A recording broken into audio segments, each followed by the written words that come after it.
everybody, and welcome to a special brand new edition of Web of Wyrd. This is episode number 37, and today, as always, I'm joined by my one and only friend and brother and co-host of Web of Wyrd, Pete Jackson Main. Hi, bro. How are you doing? Hello, and I'm doing great, and it's really nice to be able to see each other doing this for the first time. As long as we don't have to wipe the visual before it actually goes out, in which case you'll have to edit that out, won't you? Right, so this is something new for me and Pete.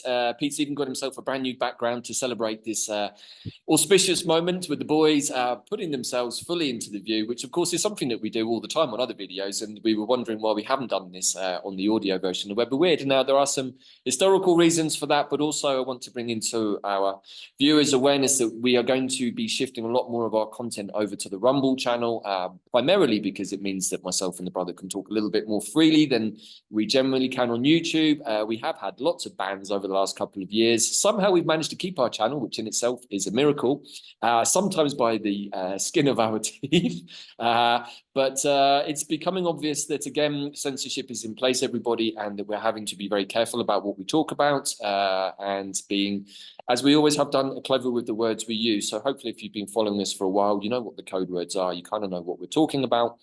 But today we're putting ourselves fully in the frame and talking live here on video. And of course, if it doesn't go well, as Pete just said, I'm going to have to edit all of this out in the post editing, but hopefully we won't have to do that, bro. So look, we wanted to do today's show because it is actually Imbolc. Today is the 4th of February. Normally Imbolc is celebrated on February the 1st, but that's more of a Gregorian kind of approach. And I looked into the details again to understand the actual astrological moments at the cross-quarter festivals of Imbolc, Beeltena, Lunasa or Lammas, and Samhain take up. And according to some more erudite astrologers and myself, apparently Imbolc is exactly the midpoint between winter solstice and spring equinox. Which with this particular year, we have to factor in that we are in a leap year, and we have an extra day out of time on February the 29th, which I think is also a weird energetic thing that we'll talk about maybe in this show. And so today, February the 4th, is technically the astrological moment that spring starts for us Celts in the Northern Hemisphere. And I see that Pete has got some nice flowers on his backdrop there, perhaps not snowdrops, although they are one of these spring plants. And today, Pete, we will be talking a little bit about some of those spring plants. But what's in your awareness, bro? That was my little intro for today. And we were having a chat, as always, before we hit record about what we were going to discuss today. And there are many, many big things going on. And of course, like I just said, we're going to have to be a little bit careful about how we phrase these. But what's in your awareness, bro, as a kickoff point for today? Well, so much, but I'm finding that I want to choose and sort of pick and choose what's in my awareness from day to day at the moment because I'm still in that space where, although I have actually occasionally tuned into the news, I'm finding I mean, the news that you get on, the channels, the regular mainstream terrestrial channels, the BBC, ITV, they're just so anodyne, really. I mean, there's nothing there, and you get the sense of something absolutely momentous happening out there. And certainly as far as the whole sort of the conflict situation that we've mentioned a few times, but they're treating it as like it's normalized, it's sanitized, it's oh yeah, well, this is the latest update on 435 people being killed right after the International Court of Justice condemned Israel for doing it, and they're still doing it, and it's like, but there's no engagement with any of it, and getting politicians here to really engage. But why exactly are you not calling for an immediate ceasefire? I mean, we've got that piece about David Cameron that you sent me, and he actually came out and said, I know there's a lot more to it, and you're gonna sort of fill us in on maybe on some of that.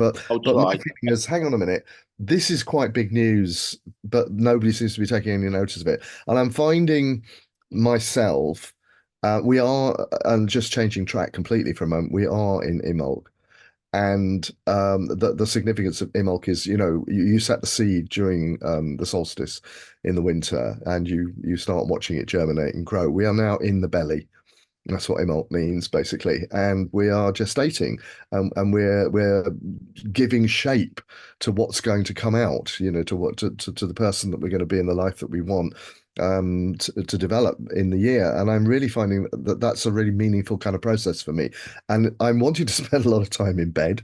I don't mind saying, in the womb, and just kind of dreaming. And I've been doing a lot of dreaming, Mhm.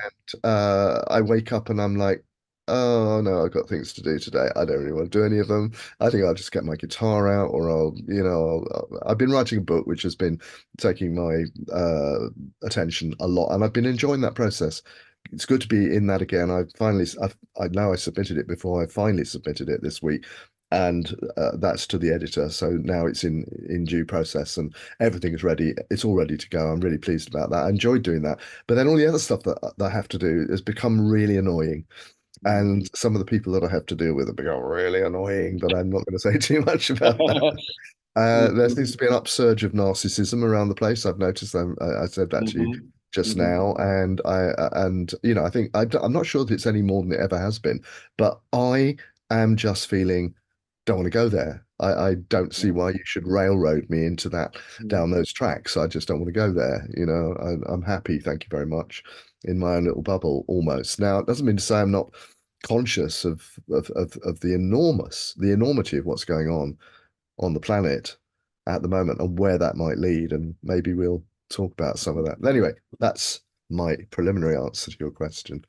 Wow, yeah, thank you, bro. And first of all, congratulations again on the work for the book. I know that we covered the first iridology book, and hopefully that's been a success. And I know that you have another one coming out again very soon, and probably we'll do another show around that. But you just raised so many points there that I think are super pertinent. I'm just wondering which place to jump into first. And first of all, let's tackle some of the energies that many of us have been experiencing in terms of personal motivations, because I completely agree and hear everything that you're saying, and I found the same. Even this morning, I had to message you and say, "Hey, I'm struggling to get up this morning. I didn't sleep so well last night. It's a little cold here, and we don't have central heating in this place here in Mexico because generally we don't need it. But occasionally it gets cold, and yeah, it's cold in the mornings. But I'm hearing from many other people that motivation to get up and do stuff."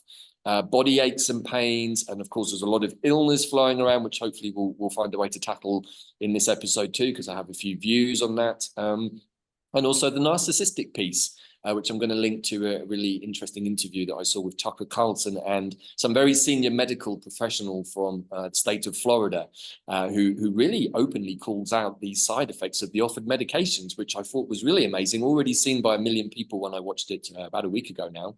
I'll try and find a link to put in there.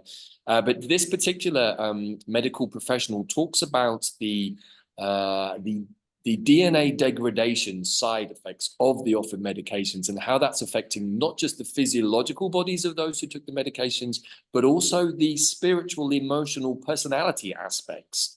And he then really somehow, interestingly, I thought linked it to a loss or a lack of emotions, which then sort of leads us more into the conspiracy world theories of the zombie apocalypse. But what is that really? What is a zombie apocalypse in that sense? And I'm thinking that perhaps this whole piece about narcissism is really about a loss of emotions, a lack of heart energy in communicating with our fellow brothers and sisters. And the more that people like yourself have to deal, I think, brother, with many, many people on a daily basis through the work, the more it's becoming obvious that it's not that actually enjoyable anymore. And yet we are sociable beings, humans. We love to be sociable. And how are we going to cross this divide where self and other is becoming more of a laborious task that we all have to endure somehow without having to, do a cleansing every time that we're in a crowded space, which is something that, of course, me and you practice regularly and that we share with our tribe and our tribe members also do.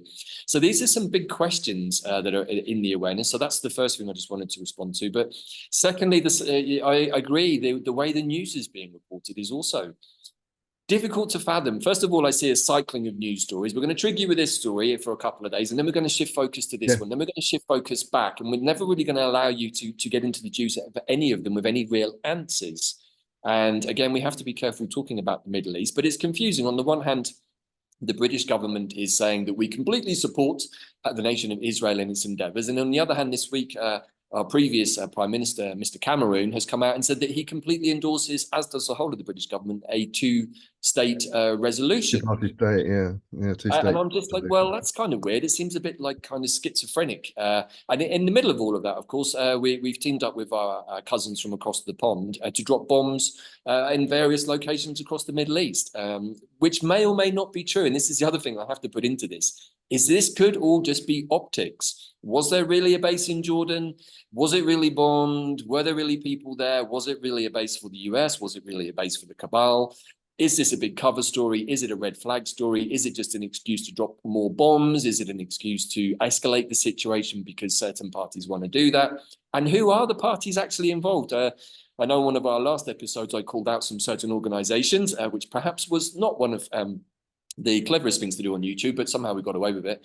But I still stick to that principle that maybe what we're seeing is a series of overlays on the real world situations that perhaps are not exactly how they're being presented on the goggle box, the television.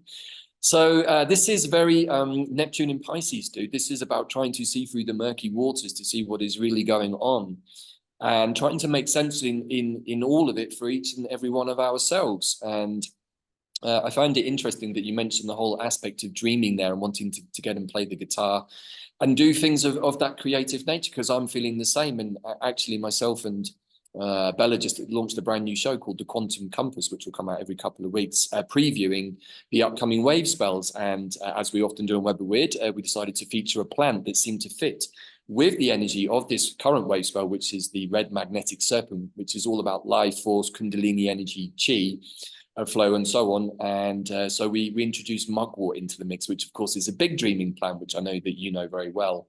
And another interesting thing just to link into that as well is how many commentators or channelers or YouTubers, etc., are saying that they're having much more dreaming lucidity perhaps than previously before. And I find that's interesting because also a lot of people are warning about how we're getting hijacked in our dream space while we're asleep, which is something that me and you know quite a bit about from our work over the last couple of years. And so I'm thinking maybe this is to do with the amount of energy coming to the planet, the amount of solar energy. It's elevating the amount of illumination in the astral planes, which is really the same place that we go to when we dream, when we die, when we do medicine journeys. It's all the human emotional body.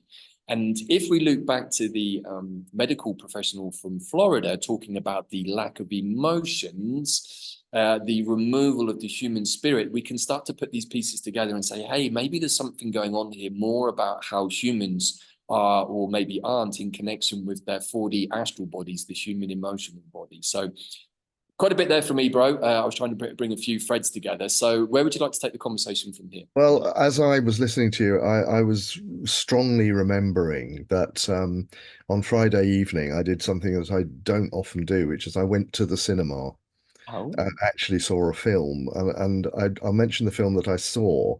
It was called The Zone of Interest, and I'm wondering if you've heard of that or if anybody else has. No, It's by Jonathan Glazer, is the guy who made the film. It's all in German, and but it's made, you know, with involvement from British, Polish, and other film companies. It's receiving a lot of attention at the moment. I think it was probably in its first cinema run right now, and it is talking about that whole sort of issue of the separation from emotion and normal human feeling. It is about, and I'm not going to do too much of a spoiler here, but it concerns the family of the commandant of Auschwitz and the life that they have just the other side of the prison camp and the gas chambers and the crematorium, etc., and how, you know, those people were like, oh, you know, we've got such a good life here. He's got a really good job. He's doing really well in his job as commandant, and you know, you could hear the screams and the shots and everything happening just over and it was just absolutely bizarre and surreal, and it was harrowing, but it just kept you riveted for an hour and a half. And one of the key themes was how did that happen? How did that regime manage to shut people off from their feelings so effectively that they could live like that they could not only just sanction it going on somewhere else, but actually live right next door to it and normalize it and think it was okay. And I think I get it. You know, the reason I think the film is so powerful is not just because it's historical. It's a true story. Apparently, we dug it up in the end. The guy was a real guy, and we followed a few of the stories around as well because he's got a living relative. His daughter, I think, is still alive in Montana in the USA. Uh-huh. And but the power, the real power of the film is that you kind of you come out and you look around and you're like, you know, this could be right now somehow. I know that we're a million miles, well, not a million miles, but a few thousand miles away from Gaza, but you know, the way that it's possible to access those images, access the horror of that situation. Um, and again, you have to put in the mix there that, you know, being shown pictures and you don't know where they're coming from. You don't know who's really behind them or why they're showing those things to you. You assume, and to some extent, you're manipulated by that because you can't stand that. But how, you know, at least I'm reacting to something when I see those pictures, when I see that footage, I am reacting genuinely with genuine emotion. Um, and I just, you know, it seems to me that to ignore, I don't know how anybody can ignore it. This is why, you know, one of the big things I'm experiencing, I think, is how can people go around the place as though everything is normal when actually, you know, I mean, it's not. Somebody said to me, a friend of mine said to me the other day, went out for dinner, and he said, "Why Gaza? Why is it so important?" And I sort of pondered that question a lot. Mhm. And because there are other atrocities, there's genocide happening in other areas of the world. You know, it's not the only place where bad things are happening. It's not the only place where bad things have happened. We could talk about, you know, what China did in Tibet, for example. Endless, bro. We could probably pick Endless, any year from the last 100 years and find exactly. an act of You know, genocide happened uh, somewhere on the planet, which is exactly. terrible, really. But why? No, there's something really super urgent about what's going on there, that is starting to undermine people's kind of certainty about the world, I think. And there's talk in this country of war, of a third world war and conscription. And you know, I'm like, and how can you normalize that? How can you normalize that when what is it? We are 2024. I can't even do the math, I'm afraid, but sort of 80 years away from, you know, the biggest sort of global conflict that we've ever seen. Mhm. And the next one may be proving to be, if not bigger than that, or certainly more inclusive from a lot of Mhm. points of view. I guess that's part of why I'm like, well, let's just sort of just roll up and in a ball and hope that when the spring comes, it's all going to be all right. But you know, and you were going to mention stuff, and I've got stuff to say on this as well about the stuff that's dropping on us, and the many sort of Yeah. strands of toxicity that we're actually. And you mentioned the offered medication, of course, but that's only one amongst many It that is. might be having a role to play here. The blanketing of human sensibility with and the other thing is that I can't get around as well is that it's not just that, you know, humans are doing it to humans, but the rest of the planet has to put up with it as well. You know, the idea that the humans are the highest species on this planet, as for me, has no credibility at all whatsoever at the moment. I'm like, well, what a say do the plants and animals have in all of this? Because they're being subjected to it as well. Anyway, Well, yeah, I mean, so much to contemplate there, and I'm just wondering which direction to go next. So many commentators feel that we are already in WW3. It's going to be very, very different to WW1 and 2, which again, when we look back, we start to see many parallels. WW2 also started in much the same way with sporadic different bits and pieces all over the planet, which then somehow managed to become a world situation. But it didn't start off like that. And in fact, was many different personal, we can say, grudges or beefs between different countries, different ways of being. And we can see that the same thing is going on here again. In different parts of the world, the Ukraine is being aggravated, the Middle East is being aggravated, the Texas-Mexico border is being aggravated, and these are just the ones right in our awareness. And if we did a little bit more of a deep dive, we'll also bring into the piece Taiwan and all of that stuff. And it seems like what is happening is that there is a triggering or an activating of various hotspots where we can possibly contemplate why that might be. But to loop to your question about why Gaza, this is a big question that I've been asking myself and my medicines actually to try and understand. And what I've got back is a very complicated picture. And basically the answer, well, nothing is quite what it seems. The players are not quite who you think they are. And the only thing you can really do with any certainty is hold a space for yourself and not commit to any one truth or the other unless you've got direct evidence yourself, which I don't have. I don't have direct evidence of what is going on in Gaza. I have lots of ideas and intuitions. And the main one that I'm feeling into is the tunnels. Tunnels are a big part of everything that is going on. Tunnels are a big part of what is going on the border.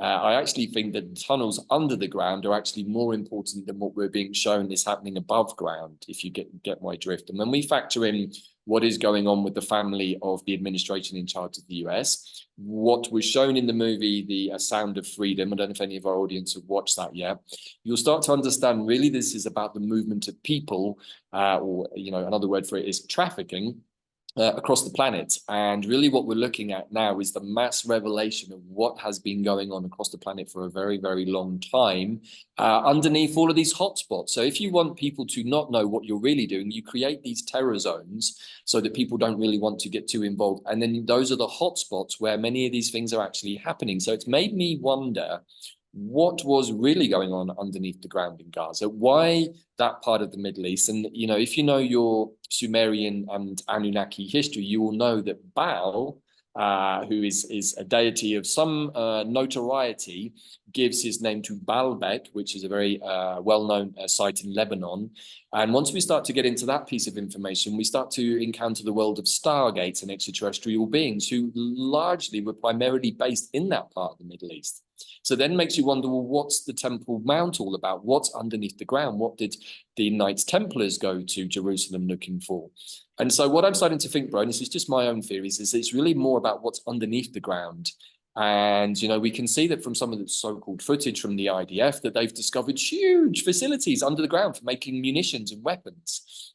They've supposedly discovered lots of hostage cells, all of which could be real footage, or it could just be something from somewhere else on the planet, which just happens to fit the bill. We just don't know. And that's where I think we have to be super careful in jumping on the bandwagon. But to come to the emotional piece, we can see that a lot of this is designed to trigger emotions in some way, and it sort of temporarily does.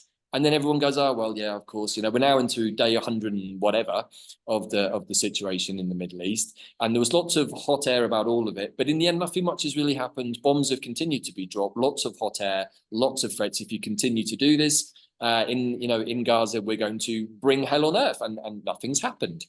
So it's kind of, I'm not surprised that people are switching off, dude. I mean, I do watch the news myself. I do a scan of multiple mainstream sites, and then I go into the alternative media sites, and then I go and do my own work in the astral plane, and I try to put all of the pieces together to come to some sort of understanding that makes sense for me. But what we've got here is global narcissism between humans, doing things to each other that are actually pretty appalling, and everyone else standing by going, hey, that's really bad, and then carrying on with whatever they were doing before. So I'm thinking that the reason to sort of bring this into a place to do with Imbolc is that we are all being asked to dream, as always, about the new Earth, but also look very carefully at the shadow of the old paradigm that is clearly imploding day by day, quite spectacularly, if you're paying attention, and seeing, well, how do we shift into a new way of being without bringing the baggage from the old paradigm with us, with all of the attachments and lower frequency energies it has? Because if we try to do that, then we're just going to recreate the same picture over and over again, except there's one major difference. And that is that Mother Earth is on her own journey, and the astrology tells us that. And we really don't have any more time to make a choice whether we're going to go with that energy or whether we're going to allow ourselves to be consumed and fall into the terror world of the old paradigm. Those are the two timelines that I see available to us. And it's a conscious choice. And I think that perhaps, bro, is the catchphrase that I want to wrap around all of this, is conscious decision making and choices. Yeah, I'm that's opened up something which I can definitely resonate with, and I guess it's the choice that I make. And we were chatting before we came on just now, and each of us has a very similar kind of, you know, track that we're going on at the moment, which is actually I just want to spend more time doing the things that are really meaningful to me. Right. And that, but there's a kind of a paradox there as well, isn't there? In that could be me just going, huh, I don't care about any of that. I'm just going to do my own thing, which Right. is You can see trying it to, two ways, which is, huh? yeah. Right. But I think that, I'm reminded of the phrase of Voltaire's Candide. Do you know that story? He goes all around the world, all sorts of horrible things happen, and it's like a picaresque novel. One character and his sort of retinue going from place to place, getting into scrapes, getting out of scrapes, going to the next place, something like else, and it's all about how feckless and ridiculous humanity is. And at the end of the day, he just sort of sits down and says, "Well, there's only one thing to do, guys. We just got to cultivate our gardens." And and I found, again, for me, it's I'd love to just have the space and the time to grow vegetables, and because I'm getting less and less keen on the stuff that's on offer out there in the supermarkets and the places that you have to go to buy it. There are a few places that are good, but it strikes me that that's not the future. I was walking down a supermarket today thinking, this is ridiculous. It's actually ridiculous what I'm doing. I'm walking around the supermarket in throngs of people all around me, which I prefer to avoid, but carrying a bag, a basket, which I'm loading up with stuff that someone else has grown and packed, and it's been through about, God knows how many hands before it gets to me. And this is just something completely wrong and ridiculous about it. And just thinking, God, it's when you actually grow something. And we've had a bit of a go at doing it here. We have a certain amount of land, but it's not ideal for many, many reasons, not least because we are in a little bit of a, can I say, shit sandwich here? I think we In, can. We can get away with that one, I think. in terms of sort of what's going on around us. And the longing to sort of get out and actually command that little plot of land, however unlikely it is that anybody these days will leave us alone. I've been doing, tax returns and things recently as well, because it's the end of the tax year, engaging with all of that stuff, and the claw that comes and grabs, some of your hard-earned income and carries it off to the coffers. And I'm like, oh, why do I want to do any of that? Why do I want to be this straw man anymore? I don't really. So I completely sympathize with anybody who is, to some extent, shutting themselves down and just kind of getting on with what's important to them. And I think that, most people, if they got on with what was important to them, would not hurt anybody. You know, Yeah. that's the thing. Yeah. It's interesting you say that. I mean, I love gardening too, and I'm blessed enough to have this huge space now here in Mexico where I can be in the garden as much as I want. And I have to say that even over the last couple of days, that there are sometimes unhelpful frequencies that will try to enter into my space and try to get me out of shape, maybe put ideas in my head about certain things that could trigger me emotionally. What I found is that 2 hours in the garden, like yesterday, I was just repotting some beautiful baby daturas that I've been growing here, as you do, into bigger pots. And I have a resident mafioso squirrel that I have caught on a number of occasions eating my adami plants and my squash plants. And meanwhile, my resident security, the cat, sits by and watches this big squirrel munching on my food. So I'm learning about the denizens of my own garden, who runs things in my garden, and it's clearly not my cat, despite being Well, actually a your cat doesn't regard what the squirrel is eating as food. You realize that? Well, I mean, this is where things get a little complicated because the cat, Athena is her name, is an absolute killer, and she racked up 6 days in a row last week a new squirrel killing, which she loves to come and put outside of my door as an offering for me first thing in the morning. Completely beheaded, and everything else that a cat will do. Incredibly efficient butcher, actually, I have to say. She's watching the squirrel fatten up for the kill. My feeling is that this squirrel is bigger than her. Actually, I've seen him. Oh wow. He's been taunting me, man. I've Squirrel seen this Wars. son of a gun taunting me from across the garden. He sees me, munches the plants, and then runs off. So anyway, I digress slightly from my main point, which was that being in the garden and doing exactly what you're saying has a multiple range of benefits. First of all, just being in that energy with the plants, being very focused, brings me into the moment of the plant energy. As plant people, we both understand that. But also, it feels good to empower myself to try and grow my own food because, like you, I'm realizing that this stuff is not clean. The food is not clean. And the reason for this is because stuff is being put into it at source in the factories. And secondly, because stuff is being dropped on us from the sky. Now, we just had a week here of virtually no sunlight. It wasn't dark like in some sort of post-apocalyptic world, but there was no actual sunlight coming through a very strange cloud formation that just didn't move for a week. Yeah. Now, for those of you in Britain, that's normal. I know that. But here in Mexico, that's not so normal. And what I started to realize quite quickly was that there was something in this cloud that was getting people sick, because the moment that this started to appear, I started to get reports from all of my friends, tribe members, of people starting to feel very, very sick. I started to get a sniffle, as did my partner, took lots of medicine, feel perfectly fine.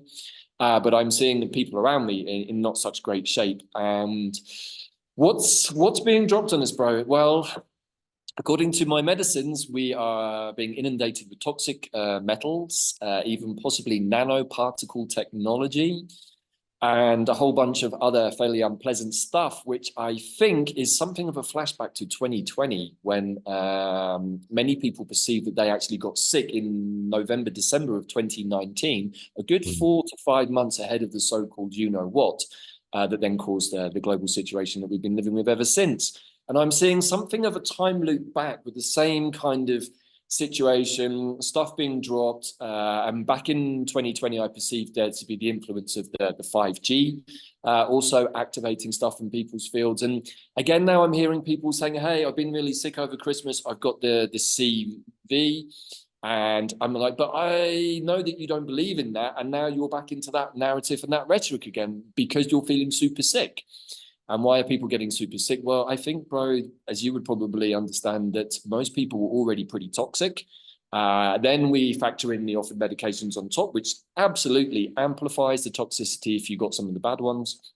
And now with more increased toxicity being dropped on us, people's immune systems are going to buckle. And I feel that that's what we're seeing. And then the question comes, well, if they're dropping stuff in the sky, is that going to come into my plants?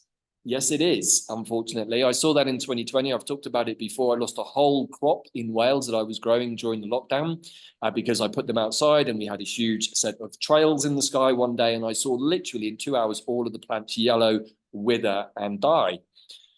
So, we have many things to consider here, and hence why I'm now developing a greenhouse so that I can bring my plants inside. A, so the squirrel doesn't eat them, but B, also so that those nasty things in the sky don't pollute my food. As I've talked about before, I do not drink tap water. I don't even drink bottled water anymore. The only water I really put inside my body is distilled water, because it's neutral. It's not the ideal solution, but having distilled the tap water from this country, and this is no particular shame on the country I live in, because I perceive that I haven't drunk tap water, bro, since I lived in the Middle East in the early noughties. So it's almost 20 plus years that I haven't drunk tap water. And I have to say, from the moment I started drinking distilled water, I actually felt an energetic uplift. I did feel more clean. So how do we deal with this? Well, there are certain plants that we've talked about before. Horsetail is really, really good at removing graphene oxide. And on that note, actually, I just want to flag up, going to be doing another interview with Caroline Mansfield later this month. She's got some new test results that she's been looking at. And if you haven't seen the interview I did with her before, it's on the Rumble channel, and she's talking very, very profoundly about this use of graphene in all kinds of things, supplementary capsule containers, and of course, we understand that it's also in many other things too. So many things there, bro, and I'm just spieling a little bit, just pulling in some of the threads, but I want to really amplify the idea that we need to cleanse. We need to cleanse the physical body of these toxins, and we need to cleanse the emotional body of the shadow space. And unfortunately, I see huge resistance from humanity for doing both. So how do we cross that bridge, dude? Well, I don't know, but I spend my life telling people. I mean, I've been on the stuff that's dropping on us for a couple of years now. When I think at the beginning of 2022, I got 3 respiratory tracts infections in a row, and that's really unusual for me. And I noticed that everybody else was going down as well, and I had coincidentally noticed what was going on up in the sky. And I've been keeping an eye on that ever since. I've been trying to find out a little bit about it, actually. I got onto the website of one of the people who make the aerosol sprays. That was interesting because, again, they're like, oh, yeah, this is normal, man. We've got a really good business here doing this stuff. You know, we're serving the government, we're serving the people, we're helping with climate change. And it's like, no, you're not. You're poisoning everybody, actually, and you're probably going to kill quite a few people. So what is good about that in anybody's world, you know? We're back in the same territory as I was just talking about with the Auschwitz thing and all of that. And I'm not making an absolute kind of be in real trouble for that, but you know what I mean, equating the Holocaust with chemtrails, but I'm not. But if what we think is going on is really going on, and I think there's evidence to suggest that it is, then a whole load of people, far more than in the Holocaust, are being affected by this, and many of them will die. And I'm seeing, we are in the last, I would say, certainly since the event, the old, CV situation. That thing, the amount of toxicity that people are dealing with has increased. There's no doubt whatsoever in my mind about that. And I've been promoting what I call defensive living. And you're quite right. You know, we also only drink distilled water, and that goes in anything that gets to make our food or goes inside our bodies in any way is distilled. It's the only way to go. Because I do the same thing, steaming my vegetables, my pasta. I always use the distilled water. Absolutely, you can't use anything else, and all you have to do is look on the inside of what's in your distiller kettle after you've done a load, even just one load. Just look on the inside. I know, it's disgusting. You would, I don't know what that stuff is even, but you wouldn't want it inside you, and a stink as well. Yeah, but I don't think the UK is any better than Mexico or anywhere else from that point of view. The water companies here are amongst the biggest criminals in the land, as far as I can see, what they're doing to what should be a universal resource. And we're paying for it. Right. And the other thing, of course, with water in Britain, and this is a shocking statistic, but Britain has some of the most polluted water byways in the whole of Europe. We've seen 30% biodiversity disappear in Britain in general over the last 20, 30 years. And as I've often said, my father told me stories when he was a child. He was able to go fishing in streams and they can get fresh fish to eat for dinner. I don't think we have any fish. There certainly ain't too much salmon in Britain anymore, wild salmon. And of course, the other thing is that most of the food we get from the supermarket these days is farmed, particularly like shrimps and salmon, which are super expensive.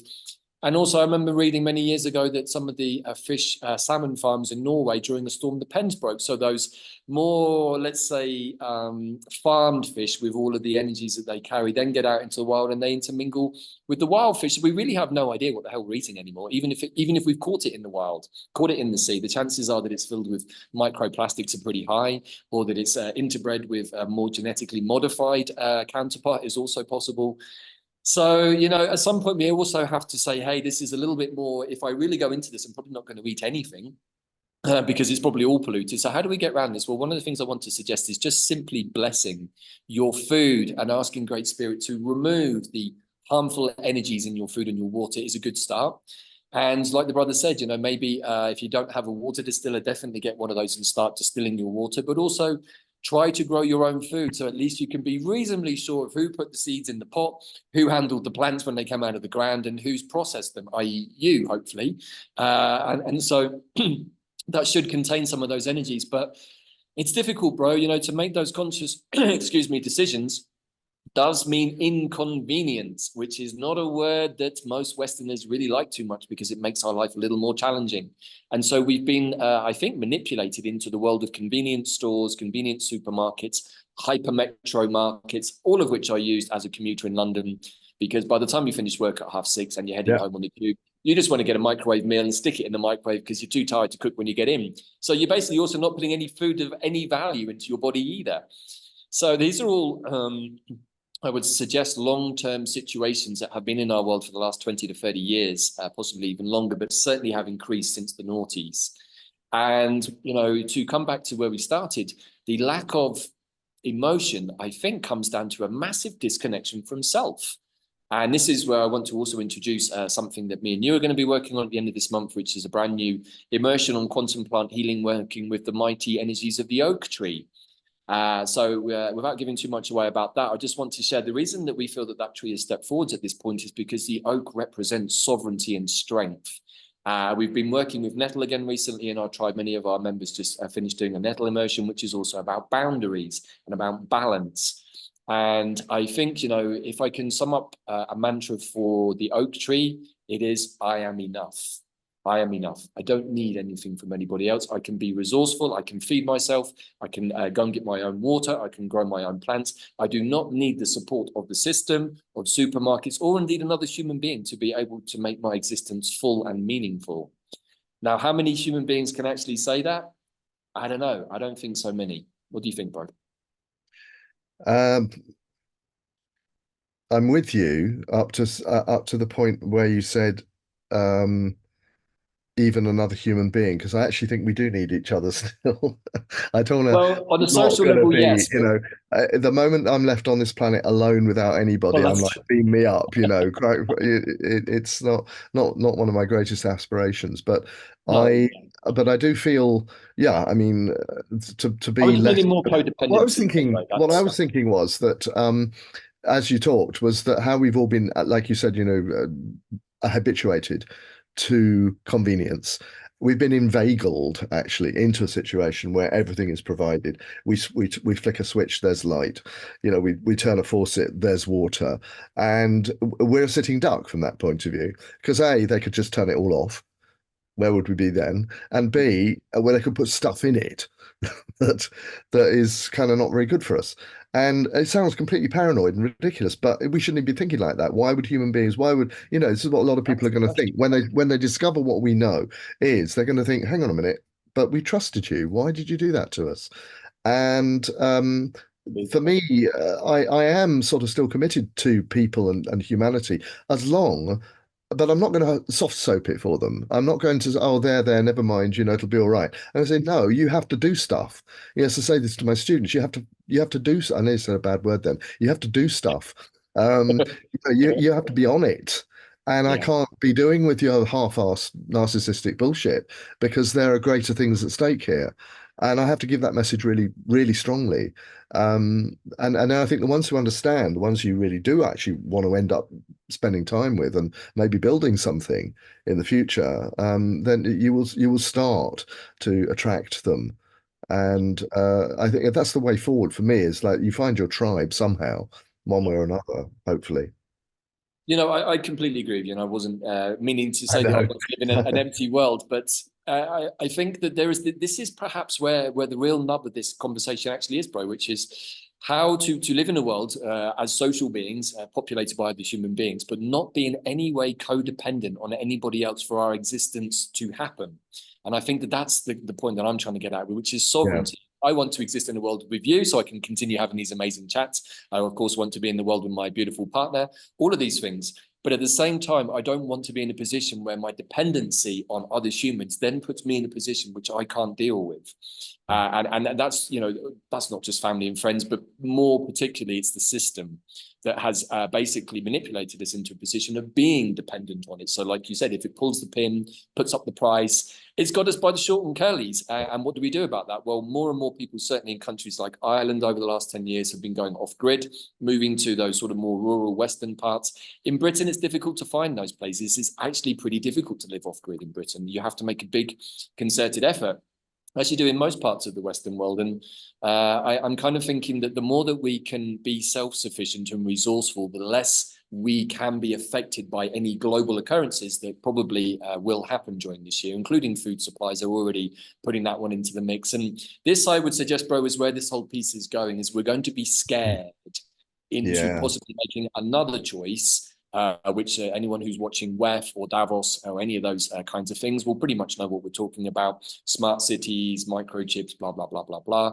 All of these things are sort of in the funnel. But like you said, I feel that these stories are empty. They don't, to me, have any oomph behind them. They're just visuals, optics. Watching these clowns in Davos literally was like watching a clown show. And then they introduced, and this is where I think things get very interesting, they introduced the new president of Argentina, who is quite an energetic piece to watch. I'm going to be careful about what I say, but he's been touted as, you know, the guy that's bringing down the WEF. And I'm like, I don't know about that. This guy looks a little like he's got some things that he needs to resolve for himself. Probably shouldn't be in charge of a big country like Argentina that, interestingly, has never had any financial stability at all, which, interestingly, also, if you think about it, loops back to some of the other things from WW2, when many of those scientists were shipped from the collapsing regime across to South America, particularly to Argentina and Brazil. Yeah. So, you know, this is where all of these threads start to come together, and we are delving into some very watery territory here. But I just want to bring these things into play because they are all interconnected, which is what Web of Wyrd is all about, showing how nothing is living in separation, not humans, not countries, and not any of us on this planet. And of course, not humans with Mother Nature either, bro. And I totally concur with you that we are sharing this planet with millions, billions, if maybe hundreds of billions of other beings who also have a part to play in all of this. And of course, as quantum plant alchemists, we recognize that Mother Nature has a higher intelligence than humans currently are able to access within themselves. At least that's our perception. And that is something I think that perhaps is a big part of the shift, is coming into a resonant frequency with everything around us. This is absolutely. And when you said that, I was like, why is it that humans are separated out from the rest of creation in this way? Why did we agree to that? Because at some level, we did agree to it, you know, for whatever purpose. Maybe it was some sort of lesson that we needed to learn or something. But all I'm saying, school's out, mate. I'm not going there anymore. You know, it's time to stop, and we can reintegrate into that grid, that not the proper grid, the Web of Wyrd. Indeed, we can integrate into that. That's what this is all about. That's what doing plant medicine is all about, you know. And I think I've been on that track for as long as I can remember, and I just, you know, it's kind of, I'm glad in a way, because it's the only way to be. And I don't know where I got it from or how I came to be this way, but I'm we were talking about, you know, how the way one makes one's living is conducive or not, and I'm still pretty committed to the way I make my living, which largely is persuading people to adopt these values rather than what they're finding elsewhere. And I'm not perfect, you know. I mean, I do go to supermarkets and I do drive a car, and you know, and all the things that you're telling me, you know, the Thunberg effect, which, you know, there's a massive escape of hot air, I gather, you know, I think. Nice one. I mean, but this is what we're talking about, right? They have us by the short and curlies, because we've got used to using automobiles, we've got used to the ready-made food, we've got used to all of it. Yeah. And so suddenly, if we decide to extract ourselves, hey, I'm not going to use my car, I'm not going to go to the supermarket, suddenly our life becomes a lot more challenging, at least initially, until we find solutions to that. And yeah, you know, why are some humans more connected to nature than others? Well, I would say that's partly down to astrology and karma, and many things, I think. But the question for me is perhaps more, why are some people not connected to nature? How can you be living in a fractal organic world and not perceive that you are a part of that system? And yet, as me and you have seen probably for our entire lives, that actually applies to the vast majority of the global population. Hence why we've got all of these terrible things being done to the planet, not least of all the massive pollution of chemicals and toxicity. And I'm like, but this is akin to, and I'm going to use a bad word, shitting on our own doorstep. Right? It's like, why would you do that? Why would you poison your own food supply consciously and poison the people that are processing it for you consciously? And all of us know about that and still sign up to it and still eat that food consciously. And we all do it. I mean, you know, I live in a country where Bayer, or previously Monsanto, ruled the roost. So I have really no idea how much my food is pure, which is why I bless everything. And I really work with it energetically, because I have to transform whatever lower frequency material is in the food, so that at least at an energetic level, it's not going to make me sick and deplete my immune system. So I think 2024, bro, is really going to be a lot about this, actually, about the purity of our food and really the purity of our water, because we are what we eat. We are many things, but if we're putting crap into our body, we are going to be crap many things, and generally probably feel like crap. So Yeah, so I guess that's probably a good segue. Go on, Yeah. and then we'll move into our final piece for No, today's no, I show. was just thinking what an amazing segue into our two plants for today. Great. All right. We're on the same page. So let's have Yeah. a look at those spring plants because we always do this around this time of year, but I think it's worth reinforcing, particularly these two plants that Pete's going to show. So take it away, bro. Well, first of all, is I'm gonna do Cleavers first actually. Gallium aparini, which is or lady's bed straw or sticky willy, whatever name you know it by, but it is the doctrine of signatures links it to the lymphatic system, and it's the lymph system that we really want to start cleansing out at this time of year. It's the lymph system that carries our immune capacity, for example, but also recycles all the fluids in our bodies, and it's because of the nodes along it's a creeping plant, the cleavers. It's sort of node to node to node, and these nodes are a bit like the nodes in the lymphatic system that sort of punctuate the lymph channels in the body. That's the doctrine of signatures, that links cleavers to the treatment of the lymph system. Now, cleavers is a powerful plant. Never done a journey with it. I don't know whether you have. I've worked with cleavers a lot for my body, but no, I've never Yeah. done a spirit journey with cleavers. And if I can get some this spring, I think I might try because it's a plant that I have worked with for many years, like you, but never Yeah. done it. It's intuitive at this time of year, and one of the best ways of taking it is to do a cold infusion, where you Yes. literally get a few sprigs of it and you rub them between your fingers, drop them into a glass, fill it up with clean distilled water, and leave it overnight. And in the morning, you've got this really kind of quite refreshing, actually, in Must be some quite ways. pleasant, right? It's quite a pleasant drink, Yeah. and it's kind of slightly sour. So the sour taste is very much involved with cleansing. It stimulates the liver, it stimulates the kidneys, and so forth. And so it's a plant that is actually cleansing you, and it's not unpleasant to take. If you take too much of it, you can have a few unpredictable results. I mean, I noticed one of our Go dogs. on. That sounds intriguing. Well, I'll tell you about one in a minute, but I used to notice that our dog used to go out. Bless him, he's passed away just before Christmas now. But he used to go out and eat the cleavers and throw up. It was, he was choosing it as an emetic, sort of clean out the stomach, sort of thing. Right.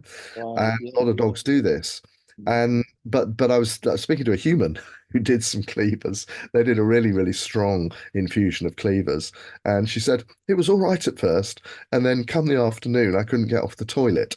Leave that to your imagination. But it was not the obvious. It is a purgative in sufficient quantities, and it's a plant to be greatly respected because we always think, oh, want a really strong lymphatic cleanser, you choose something like poke root or chaparral or one of those really hardcore Mm. herbs.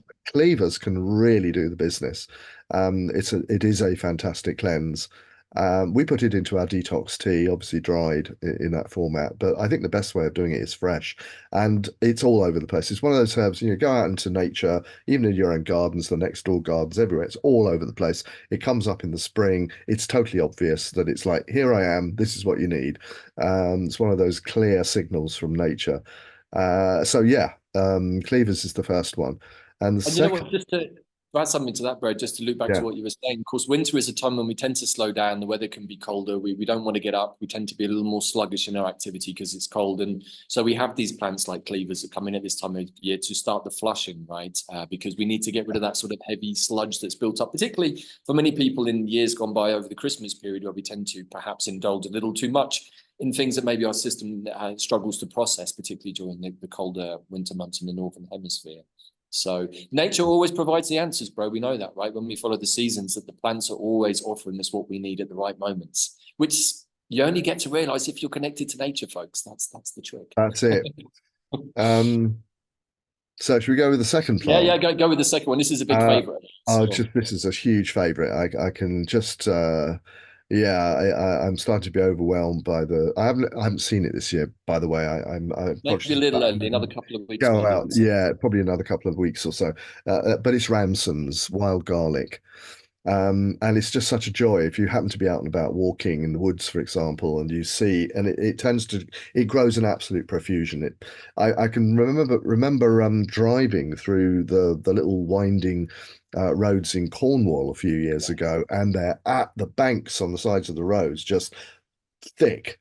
with And the Ransons. smell is right there, huh? And you open the window of the car and just let the aroma infuse into the air around you as well. I mean, it is completely amazing plant. Of course, it has very similar properties to the farmed food garlic that we know and love. But it's somehow, I don't know, it's very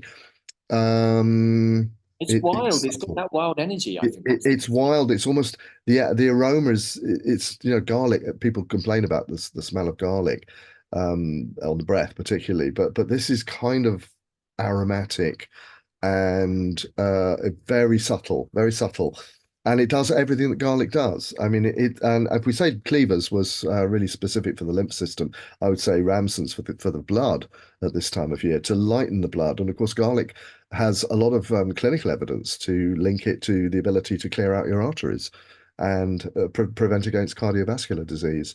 It's also, protective against various pathogens. It's a plant that's used very much in a sort of antimicrobial context. So it's an immunomodulator. Again, it enhances immunity. So and digestion. So a lot of things you can make. And the thing about Ramsons is you can actually make some really, really cool products with Ramsons. You can actually make things like pesto, Ramsons Yes, pesto, delicious. or just kind of and store it in that format for later use. Another one that I just want to add to that actually is if you get to the bulbs as they're before they open into the flowers, you can pickle those as like sort of pickled Yeah, garlic bulbs, also super yeah, delicious. yeah. But isn't it interesting, bro, that these plants are now becoming available? And like you said, protection against pathogens. Mm. Uh, Yeah. you know, uh, as long-term herbalists and medicine people, we know that the plants offer us exactly what we need in the right moments. But this is again is something that I think is not in human awareness because it requires effort on our side. We have to go out and look. We have to know what the plants are, all of which are sort of reasons or excuses I've heard from people over the years. Oh, well, I would, but I don't know the plant, and it's just easier to go and get some supplements or something, from the pharmaceutical store, et cetera, et cetera, et cetera. But all of that is again disempowering ourselves, and I think this is one of the beautiful things about plant medicine that me and you love and talk endlessly about is the empowerment quality of being your own inner physician and saying, hey, I've identified this plant. I know that this is Ramson's, and now I'm going to make some pesto. I'm going to make some pickled garlic bulbs, and I'm going to put this medicine into my body and enjoy it. I'm going to enjoy the whole process that I have engaged with this plant from the wild that I've forested. There's nobody else involved, and I'm doing this for myself because I love myself enough to take care of myself. Which I don't feel quite equates in the same way when you go down to the pharmacy and buy a bunch of medication that has been synthesized in a laboratory. It doesn't quite feel the same to me. I don't know. Maybe I'm a purist. Well, it's all about the expectations and the what I've called the sort of inveigling into our consciousness of the illusion of super quick effects, particularly in medicine. Take a painkiller, pain's gone within 20 minutes. That's what you want. Surely you don't. Actually, it's been proved. I've seen a couple of things recently that pretty much demonstrate that taking painkillers makes pain worse in the long run. Um, it actually doesn't. A lot of these things don't do. They have the illusion of doing what you want them to do very quickly, but in the long term, they actually make things worse. And the corollary of that is, or the opposite of that, really, in terms of plant medicine, is that you may not get that fast effect very often. I mean, you can. There are some super powerful plants that you can do that. Are usually illegal. The ones I Thinking mean. about opium for a start. Well, that's one, yeah, and the other, Erythroxylum, um, coca, of course, things like that, which we're not allowed to touch. But well, even Santa Maria has those kind of It properties does. It actually, does. and there's a lot of interest in CBD because of that as well. So there are some plants that are super effective at dealing with pain, for example, because painkillers, along with antibiotics and painkillers are sort of, the sort of acme, if you like, or the stock in trade of pharmaceutical medicine, because you can get rid of infections super quick by infection gone, except it doesn't really work like that. Get rid of pain, gone, except that it always comes back and it comes back stronger because you're not doing anything to treat the underlying problem. That the thing about using plants like cleavers and garlic is that they look after what I would call the terrain. If you know about terrain theory, you'll know what I'm talking about. And that's much more the tissue status, the immune status, the basic operation of your physical tissues and organs. They look after that. And if you look after that, you don't have to think about the infections or the pain or any of that, because they're all gonna, my teacher used to say, and he used to do, this was the redoubtable Dr. Richard Schultz, who was kind enough to write me a foreword for my for book number one. And he used to say, I have enough garlic so that nothing that doesn't belong in me could ever live in me. And that's just a beautiful attitude, isn't it? It's like, I can just keep myself protected with this, 100%, and nothing will touch me. Well, this is where the benefit, I think, for those of us who work with some plants like Santa Maria or the sacred fungi, is that we have the capacity to go beyond the immediacy of the 3D physical terrain into the emotional terrain, to see often some disturbing truths are manifesting in our energy field that we can't necessarily immediately see, but we can feel. And as we go through this transition process, I feel, Pete, I'm sure you will agree with me, is that we're becoming more sensitive, or at least I hope we're becoming more sensitive and becoming more aware of unhelpful energies, frequencies, entities, toxicity in our field. And certainly for me, over the last, I would say, particularly 5 years, but 5 to 10 years, the more that I've got sensitive, the more that I've become empathic and psychic by working with my medicines and doing my inner cleansing work, the more sensitive I've become. So now when something comes into my field that even makes me feel slightly out, I don't leave it. I get out my pendulum, I start asking questions. If it's really bad, I take medicine to go into the emotional space to see what is bothering me, and I remove it at the energy level. When it's removed at the energy level, it's gone immediately, because it's quantum. But if I was to leave that 2, 3, 4, 5, 6, 7 days, I'm going to get sick, because whatever is the unhelpful frequency that is trying to unsettle me will get into my body and will still start to play with whatever underlying causes and conditions might already be there. And I would suggest that most Westerners are actually, unfortunately, pretty toxic. Certainly, I have been over the last 20 years. I've had to do a lot of work, detoxing, cleansing, working with plant medicines, going to the Amazon, cleansing many things, including my own soul and its karma, many, many things. And it's been a long journey. But that's why people like me and you do these shows, why we do our immersions, so that we can share some of our experiences with other people and say, hey, it worked for us. And by the way, this is a much better way to live than what you just talked about, because you're right, those painkillers, they do work. And I'm just going to share a story. I was in Colombia last year. I had to have a tooth extracted. It was super painful. I didn't have any of my plant medicines. I didn't know the local medicine. So I had to use painkillers, high-powered painkillers, because the pain was really bad for 3 weeks until I got back to Mexico, where I did have a really, really amazing medicine called Azteca Gold Root, or Chelcague, as it's called here. And it's specifically good for mouth issues. I had 2 days, I put this on here, all the pain had gone, and I was able to stop using the painkillers. Most amazing medicine. I highly recommend this for anyone who ever has any surgery. Do not use painkillers afterwards. Go straight to medicines like this, because within 48 hours, it had gone and the tooth is healed. Any bacteria that was there has all been cleansed. It's highly, highly anesthetic. You put it in your heart. I mean, the first time I had the tincture, I put way too much in. I didn't realize quite how potent it was, and my whole mouth swelled and went numb for about half an hour, which is the same as if you've ever messed around with any poppy plants in your greenhouse, as I have done. Similar, yeah. Similar kind of effect. So as we come to the end of this show, bro, I think hopefully our audience has understood that we are trying to share some insights that we are experiencing in our own worlds to do with human reactions to different situations, how we are being presented with a bunch of optics and narratives that may or may not be true, but we can't really be sure about any of them because we're not actually present at any of these. And I think that if I can share anything, we are being guided to be more like the oak, to hold our own space, to be sovereign, not to be alone. That's not what I'm saying at all, but to be sovereign in how we live our lives, how we connect to the world around us, and how resourceful are we in ourselves. And as me and you have talked about, I think probably as long as we've been doing these things, it's like go back to nature, spend time in nature, sit and meditate under a tree, ground yourself, go barefoot in the garden. You know, if you're starting to feel overwhelmed and anxious, which I think probably is affecting many of us in different ways for many different reasons, go back into nature, reconnect. And if you are blessed enough to live in those places where these wonderful plants like Cleavers and Ramsons grow, inform yourself, get out a guidebook, look online. There's no excuse these days not to know what does a plant look like. You know, particularly Cleavers, it's not difficult to identify. And the wild garlic is also not difficult. And, you know, there are plenty of great videos on YouTube that share these things. Educate yourself. including one made by me. What's that, bro? I made one. I made one myself on Ramson's. I don't know if it's Yeah. still up there actually, but you can have a look. It's under the College of Naturopathic Medicine.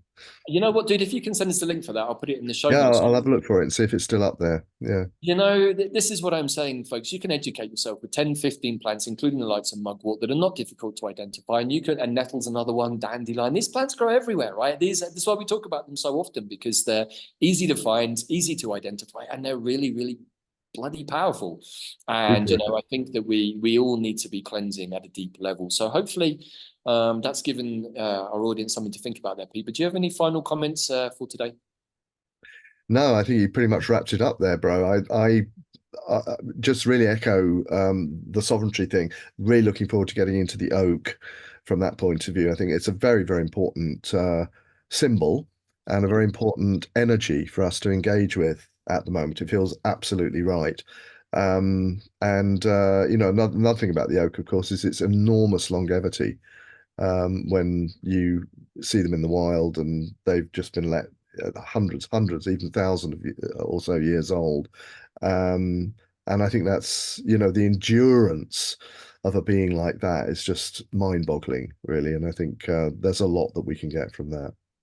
Right, absolutely. And as always, you know, whenever we do the plant immersions on QPH, they always come from the plants. We have to sit and wait for them to present themselves. And I was actually thinking probably the next one wasn't going to be until around the equinox, but the oak stepped very powerfully forwards in the last couple of weeks. And since we put this out, and actually I just want to share that there is a special early bird offer on the Oak Immersion, currently running on QPH up until the 12th of February, where we have about 30% off. That's for the first 40 tickets, and then it will be its normal price. That immersion will start on February the 28th. As always, the brother will be joining us to share his wisdom and knowledge about perhaps the more medicinal side of the oak tree, because actually it does have some interesting pain-killing aspects, as I understand it. But also, this is probably the most storied tree in human history. I think we've been journeying with the oak for thousands of years, and there are others also that have a long-standing relationship with humans, but everybody knows the oak. Whenever I've done oak retreats in the past, whenever I've done any work with the oak, first of all, there's always more males that turn up, which I think is interesting. It seems to be easier for the males to connect with the oak tree, but everybody has an oak tree story. Everybody's sat under an oak tree, everybody's collected acorns, and I think that's a really great place to connect into, but also very connected to the Druids. It's a very solar tree, very connected to the sun.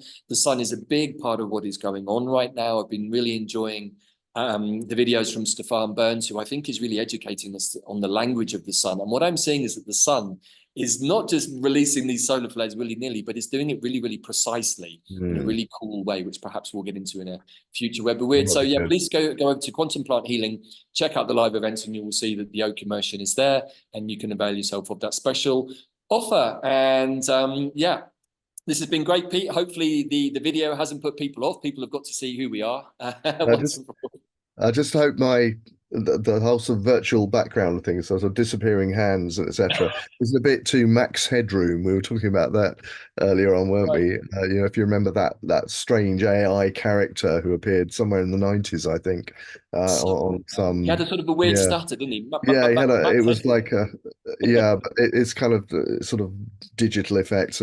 Not, I mean, it's simply because it is actually so dark in here, around here at the moment, that I have to sort of set a certain sort of scene for myself to appear in, otherwise I just get lost in the gloom. Anyway, well, yeah, and yeah, I think all I want to say, that only one thing I want to say is just get back to that dreaming. Yeah. Keep dreaming, and then when we all step out into the sunshine sometime in the near future, we can share those dreams. Right, I hope, brother, definitely. This is a time for dreaming. It's a time for, well, you know what? I would dare to suggest that we've had the period for dreaming, and this is the final moments of it. And now we've got this sort of energy of spring coming, which is, okay, now take action. And some of the interesting channels I've listened to recently have said that, you know, have your 5D dreams, your visions, but you need to take action to bring down into 3D, which is where having our emotional body sort of somewhat under management control, means that we're less likely to get hijacked or contaminated or worse even, disconnected from ourselves. And so if we're clear in that channel, as we learned with the mighty Mullen, the sword of light running through our central channel, we're connected very oak-like, with its branches up to the high heavens as an antennae to the stars, with its trunk holding us here in the middle world, and its roots stretching down deep into Mother Earth. It is called the Tree of the Three Doors by the Druids because of its access to the lower, the middle, and the upper worlds. So I think that is really where we are all moving to become like the Ent, and to, you know, in the same way that the Ents brace themselves against the water flow. I think that that's also something to have as an image in our head, is how do we brace ourselves against the emotional flow that is around us, because for sure I think it's going to increase in 2024, and that might be one of the things that we have to consider, bros. How do we hold our space in the flow? Whilst many people, I love the Kipling poem, when all around are losing their heads, how do you basically keep yours? I think you probably know the poem better than me, but that idea I think is super important.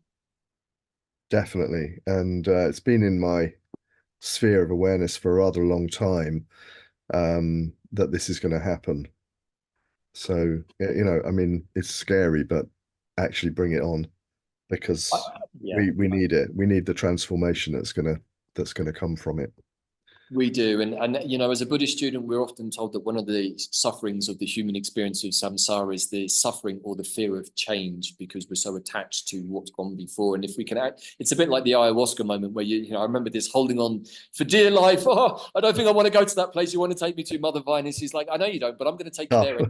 No, I don't want to go. I don't want to go. And eventually, after about 10 ceremonies, I did let go. And then I realized why I didn't want to let go, because it was kind of unpleasant for a bit. And then I felt really, really a lot better afterwards. And I think that humanity is at that fever breaking point where the poison and toxicity is coming to the surface now for release. And if we keep trying to contain it and hold it on, we're going to get sick. You know, the trick is not to release that and blurt it onto other people, but to work with it ourselves, right, Pete, and to transform those energies of sickness and pathogens into something more beneficial for ourselves. So with that in mind, everybody, enjoy the spring, enjoy your dreaming, enjoy your guitar playing, even enjoy having a few extra hours in bed, because it is still a little dark outside and a little chilly in the morning. So enjoy your rest periods. Many of us are needing to rest more. And, you know, in that rest, finding the inspiration to do the things that we love, and perhaps realize that it's time to let go of the things that we don't enjoy so much, that are no longer serving us. Or if they're things that we were enjoying, maybe we just need to reframe how we're doing them as we move forwards into the new earth. And I think that if we have that ability to be flexible and to keep reinventing ourselves, then I think we're going to be fine. I think it's only if we have attachments to things that we perhaps might find ourselves getting stuck or challenged. So with that in mind, if you want to check out Pete's work or have a consultation with him, Pete, the website is thenaturalcenter.com. It is indeed. And you can also get Pete's brand new brilliant book on iridology there too. And Pete is now showing us some magic tricks, Max Headroom style. And if you do remember Max Headroom, please do comment. That's showing our age, I think, a little bit. But it's also showing the failure of memory, because I can't actually remember what it was associated with. But right, perhaps we need to it's take a powerful more image. Yeah. Well, you know, if we look back then, we can see the onset of AI effects. And for sure, as Pluto enters Aquarius for the next 20 years, and particularly in these first few degrees of Pluto being Aquarius, I feel like we're going to be given a first glance at how we're going to manage the role of AI in our world. And for sure, I know that we're going to talk about this on future shows. But for today, everybody, that's it from us for our Imbolc special. Please do start checking this out on Rumble, because we'll be shifting across. Hopefully this episode's not going to get us banned. I feel like we did a reasonable job of dancing around some big topics. Hopefully you've all got something from this. And as always, myself and the brother are just trying to take a more neutral, non-dual look at what is going on, and just trying to make some sense of it for ourselves as much as anybody else, but hopefully for you lovely people too. So with that in mind, take it easy, everybody. Enjoy Imbolc, enjoy the time ahead, enjoy foraging for these medicines, and we'll see you all again very soon for another episode of Web of Wyrd. Bye for now.